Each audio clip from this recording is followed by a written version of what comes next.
आगे शिव पुराण का 18वां अध्याय है। भगवान सदाशिव कुबेर को वरदान देकर के जब अपने लोक में वापस पहुंचे तो विस्तार करने लगे और मनुष्यों की भलाई के लिए क्या काम करे क्या ना करे, क्योंकि निर्णय किया उन्होंने कि मित्र बन करके उनके पास रहे, किंतु यहाँ मैं किस रूप में निवास करूं। यदि मैं अपना ब्रह्ममयी शरीर त्याग करके किसी अन्य शरीर में निवास करूं तो कुबेर दोनों शरीरों में भेद द्वेष भाव समझने लगेगा और फिर अतः तुझे अपनी इसी नाम और शक्ति से जाकर के निवास करना चाहिए। वहां मैं तथा शिवा ने अभी तक कोई अवतार धारण नहीं किया है। अब हम दोनों स्वयं वहां चल करके योग का साधन करेंगे और उसी स्थान से शिवा भी अवतार धारण करेंगी और संसार के नियमानुसार वे फिर मेरी पत्नी होंगी। शिव जी ने कहा। ऐसा विचार करके वहां से चलने का निश्चय करके भगवान सदाशिव ने अपना डमरू बजाया और डमरू के शब्द से तीनों लोगों को झंकार हो उठी और शब्द सुनते ही त्रिलोकीवासी आश्चर्य में पड़ करके उस ओर चल पड़े। भगवान श्री विष्णु गरुड़ पर और हंस पर मैं चढ़ करके चला। सनकादि मुनि सिद्धि देवता वेद धर्म सांप इत्यादि इत्यादि चारों तरफ से चल पड़े। भगवान श्री सदाशिव के गण जो हर समय नशे में धुत रहते थे सभी उसी की ओर चल पड़े। चलने वालों के मन में नाना प्रकार के विचार उठ रहे थे, क्योंकि सोचता था कि भगवान सदाशिव के दर्शन हैं। इस तरह सोच करके सब लोग भगवान श्री सदाशिव की शरण में पहुंचे और उनको दंडवत करके हाथ जोड़ करके उनके सम्मुख खड़े हो गए। भगवान श्री सदाशिव ने भगवान श्री विष्णु का हाथ पकड़ करके अपनी दाईं ओर बिठाया और मुझे ब्रह्मा जी की ओर और दाईं ओर को बिठाया और उसके पश्चात उन्होंने आने वालों को उचित स्थान दे दिया और सबको कुशल मंगल पूछा और सबको यथा योग्य सम्मान दिया। इसके पश्चात उन्होंने अपनी सब तरह से इच्छा प्रकट की और कैलाश पर चलने के लिए विचार प्रकट किया, क्योंकि वह तो कुबेर से वचन करके आए थे और उन्होंने उनकी आशा को भी पूर्ण करना था।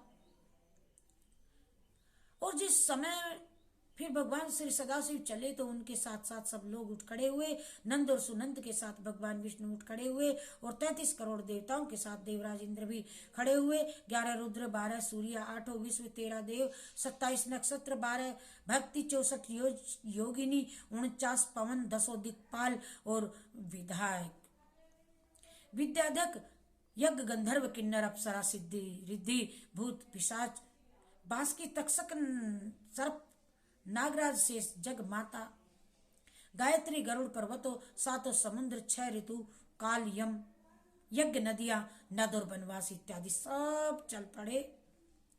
नारद अब सेना के विषय में सुनो। कर्ण नामक गण के साथ 1 करोड़ सेना थी।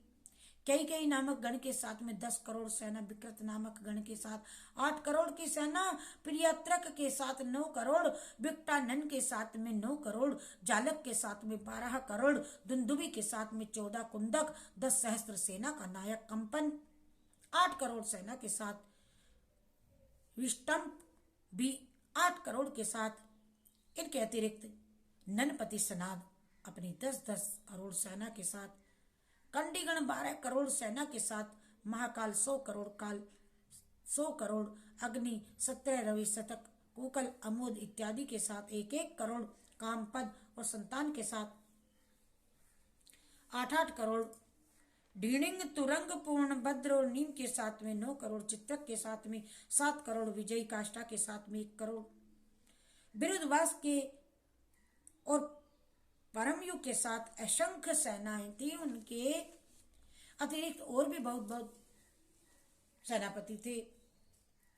शिव गुणों के तज्ञ केतु, श्री नद पंचदूत, महा भयानक लंकेश सवातक, भरंगी इत्यादि अपने साथ 1-1 हजार भूत लिए हुए थे और 10 करोड़ दूत और भी थे।